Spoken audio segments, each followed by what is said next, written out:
Be Safe with the Tweenies is a collection of short videos inspired by the popular CBB show The Tweenies. These shorts were created with the intention of educating the show's target audience about various safety precautions. These clips were also broadcasted on CBB between 2003 and 2008. Despite the show's popularity, there was minimal media coverage regarding the content of these safety shorts. Initially, the series was considered lost media, but over the years, specific episodes were gradually discovered through BBC Redux. Almost all of the episodes were found, except for one that focuses on knives. The missing episode titled Knives is briefly introduced in the show's opening sequence. However, the details of the episode and its safety message remain scarce. According to Milo Jennings, who rediscovered and archived the episodes, the Knives episode was banned by the BBC due to its subject matter. Furthermore, more information confirms that the episode did not appear in the BBC's episode guide on their website. The only known airing of the episode was on September 26, 2005 at 8:50 on the BBC Two channel. In January 2023, a YouTube user named Galaxy Vault 2 uploaded a song from the Knives episode, but was unable to share the full video for an undisclosed reason. However, in May 2023, Galaxy Vault felt remorseful after withholding it for several months, and decided that the episode deserved to be released. As a result, they finally uploaded the complete Knives episode to YouTube.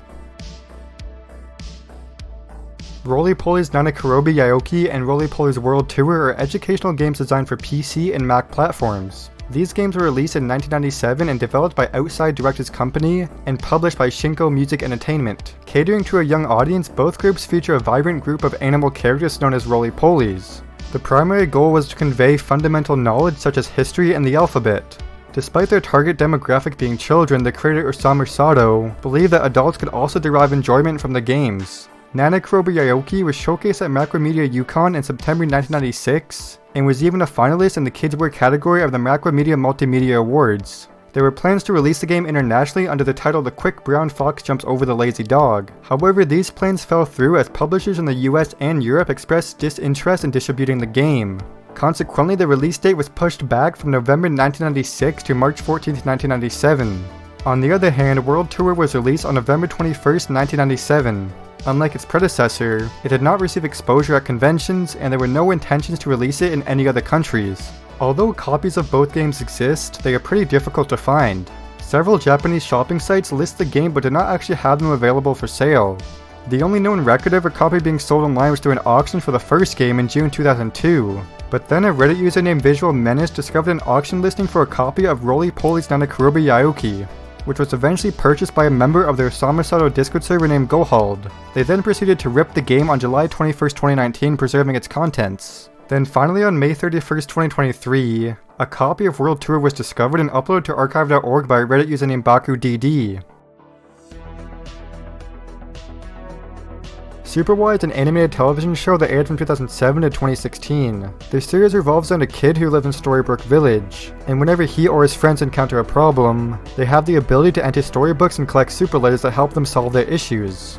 Initially, the show was intended to be a stop-motion production, and the pilot was created to pitch to Nick Jr. The pilot was also produced by Angela Santamero, who is the creator of Blue's Clues. Unfortunately though, the pilot was rejected, and despite facing numerous development changes, the show eventually premiered in 2007 on PBS Kids as the CGI series we all know today. According to the director of the pilot, it was initially approved by Nick Jr., but it was later cancelled in favor of another Nick Jr. show called Oswald. The pilot, which had a working title as Superwhy, was never released. However, some footage of the pilot had surfaced over time. On February 19, 2021, an unused theme song for the pilot was discovered by Stefan Laurent and ScrambleFan 2021. Although the audio was slightly altered and incomplete, it provided a glimpse into the original theme song. Additionally, artist Daniel LeBlanc created a second unused theme song, which was shared on Pond5 after realizing that the show's creators were no longer interested in the pilot. At one point, footage of the pilot was available on Cup of Coffee's Animation old website, featuring 2 clips titled Opening Shop and Willa Blows. Interestingly, these clips belong to a version of the pilot that was later discovered, featuring an altered version of the unused theme song and different background music. Unfortunately, these files were not archived and are no longer accessible. In May 2021, a library listing of the pilot was found by a user named PDog64. Although it only contained the audio, it was uploaded to YouTube on August 2nd of the same year. Then, on January 2nd, 2023, a slideshow titled Next Generation Kids PBS Kids was discovered on Slide Player. One of the slides included a rendered image of the pilot, showcasing the superhero design of the main character, and a placeholder image for the series logo. Interestingly, when attempting to edit the slideshow, another version of the image was revealed with the text "Super Readers to the Rescue," believed to be a title considered for the series around 2006. Then finally on June 12, 2023, YouTubers The Old Washington resident and Melody were able to obtain and release a copy of the full pilot after contacting the Annecy Film Festival where the pilot had won an award. Dream on the Run is a crime film from Canada helmed by director John Edwards and originally aired on Global TV on March 7, 1977.